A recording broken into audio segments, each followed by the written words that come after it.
एक इंसान को बर्बाद करने के हजारों कारण हो सकते हैं, लेकिन यदि हम एक इंसान की जिंदगी में झांक कर देखें, आंखें खोल कर देखें, तो उसको बर्बाद करने का एक ही कारण होता है। सारे दुखों का, सारे परेशानियों का, इंसान की बर्बादी का एकमात्र कारण होता है।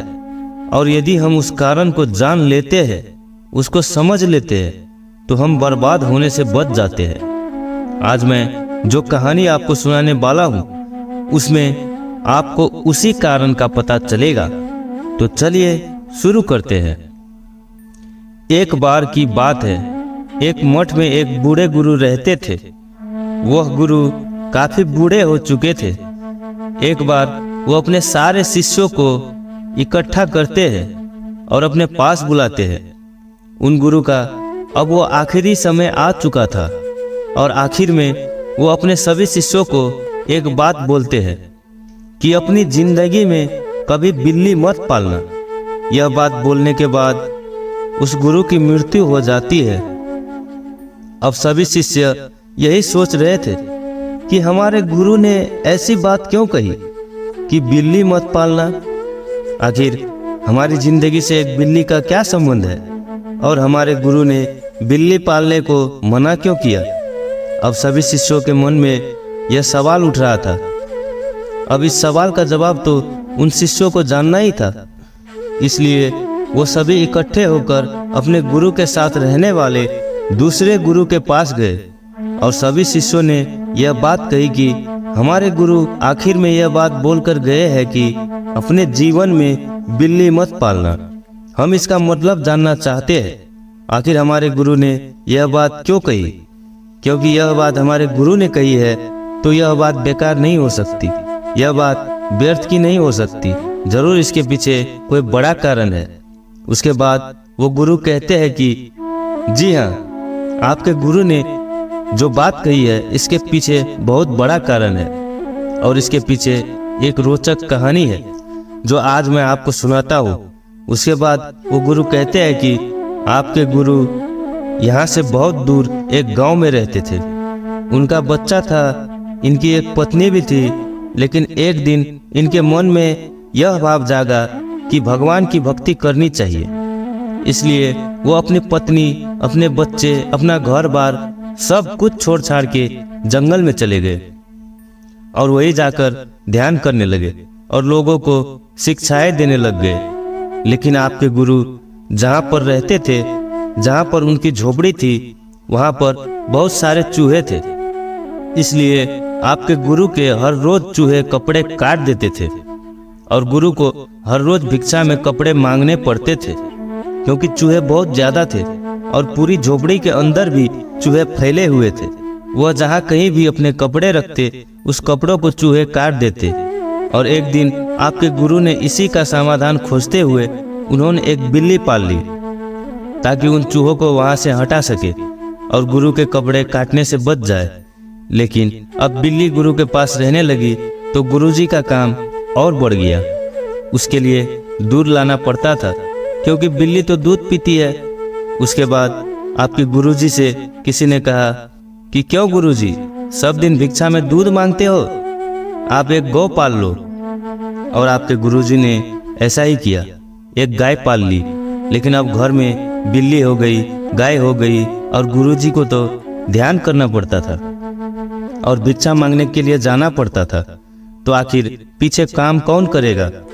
गाय को पालना, उसको चारा देना पड़ता था, उसका दूध निकालना पड़ता था, फिर बिल्ली को दूध पिलाना पड़ता था। अब ये सब काम हो गया तो गुरुजी इसी में व्यस्त होने लग गए और उनकी भक्ति कम होने लग गई। इसी के चलते किसी ने गुरुजी से कहा कि इसी गांव में एक विधवा रहती है, उसको आप अपने पास रख दो, वो आपके लिए खाना बना देगी और वो भी आप ही के यहाँ खाना बना के खा लेगी, ताकि उसका भी काम हो जाएगा और आपका भी काम हो जाएगा। ऐसे करके गुरुजी ने उस विधवा को अपने झोपड़ी में जगह दे दी। अब वो विधवा वहीं रहती, गुरुजी का सब काम करती, गुरुजी के कपड़े धोती, गुरुजी के लिए खाना बनाती। लेकिन वो विधवा बहुत जवान थी और बहुत ही खूबसूरत थी। और आपके गुरुजी भी जवान थे, बूढ़े नहीं थे उस समय। इसलिए दोनों के बीच में धीरे धीरे प्यार प्रेम बढ़ने लग गया। क्योंकि वो विधवा और गुरुजी एक ही छत के नीचे रहते थे। वो विधवा अपने घर नहीं जाती, इसलिए गुरुजी के पास ही रहती और धीरे धीरे दोनों के बीच में प्यार प्रेम बढ़ने लगा। और एक दिन वो विधवा आपके गुरुजी का मन मोह लेती है और आपके गुरुजी अपने मार्ग से डगमगा जाते हैं और उसके साथ गलत काम कर बैठते हैं। इस वजह से विधवा अब गर्भवती हो गई थी। जब आपके गुरुजी को इस बात का पता चला कि उनकी वजह से वो विधवा गर्भवती हो गई है, तो आपके गुरुजी को बहुत दुख हुआ। अब आपके गुरुजी उसका गर्भपात भी नहीं करा सकते, क्योंकि वो हिंसा हो जाती। उसके बाद आपके गुरुजी के पास कोई रास्ता नहीं बचा और आपके गुरुजी को उस विधवा से शादी करनी पड़ी। आपके गुरुजी वहीं पर वापस पहुंच गए थे, जो उन्होंने सब कुछ छोड़ छाड़ के यहाँ पर भक्ति करने के लिए आए थे। उनकी भक्ति एक ही क्षण में मिट्टी में मिल गई, क्योंकि इतने सालों की भक्ति बर्बाद हो गई। जहाँ वो पहले थे और उसको छोड़कर जब वो यहाँ आए थे, वहीं पर वो वापस पहुँच गए। उनकी घर गृहस्थी बस गई, उनके बच्चे हो गए। आपके गुरुजी ने दूसरी शादी कर ली। गुरुजी तो वापस अपने उसी जगह पर वापस पहुँच गए थे। तभी गुरुजी को पता चला इन सब का कारण वो बिल्ली है, क्योंकि आपके गुरुजी यदि बिल्ली नहीं पालते तो वो सत्य को प्राप्त कर सकते थे। और इसीलिए आपके गुरुजी ने ये बात कही और इसी वियोग में उन्होंने अपने प्राण त्यागे। अपनी बात जारी रखते हुए वो गुरुजी कहते हैं, जब उस चूहे ने कपड़े काटे तो आपके गुरुजी ने उससे एक रिश्ता जोड़ लिया।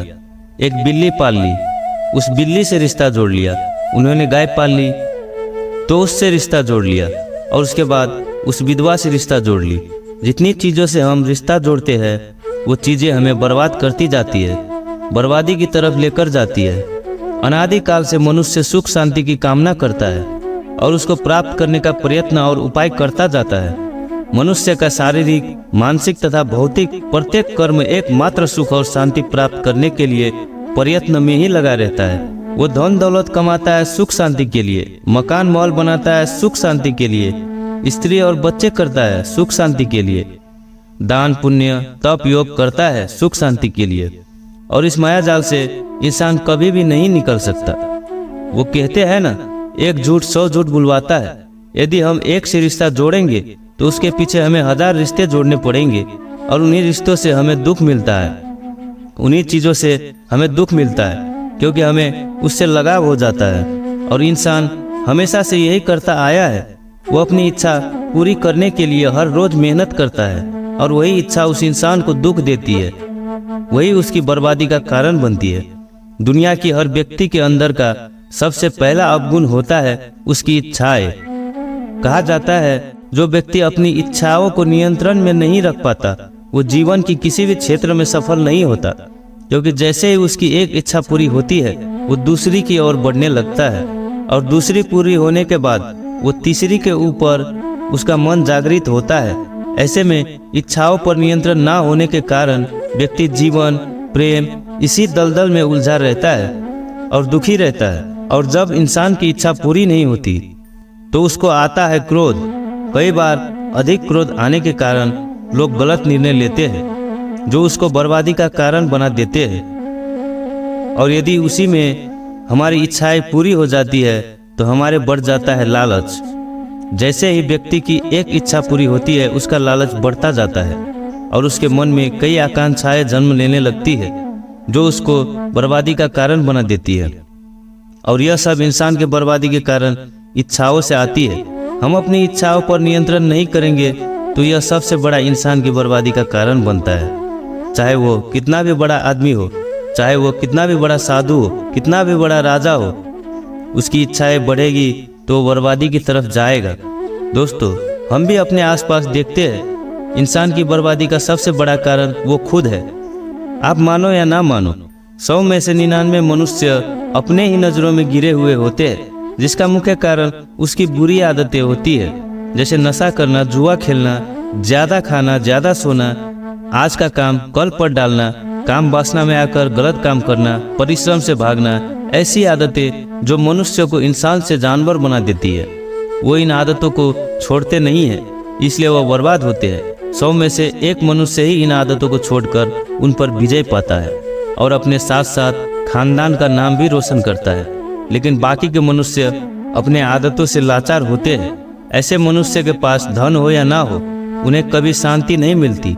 वो इधर उधर भटकते रहते हैं। वो सारा दोष ईश्वर पर डालते रहता है, ईश्वर को कोसते रहता है, बल्कि जिम्मेदार वो खुद है और वो ये सब काम इच्छाओं से करता है।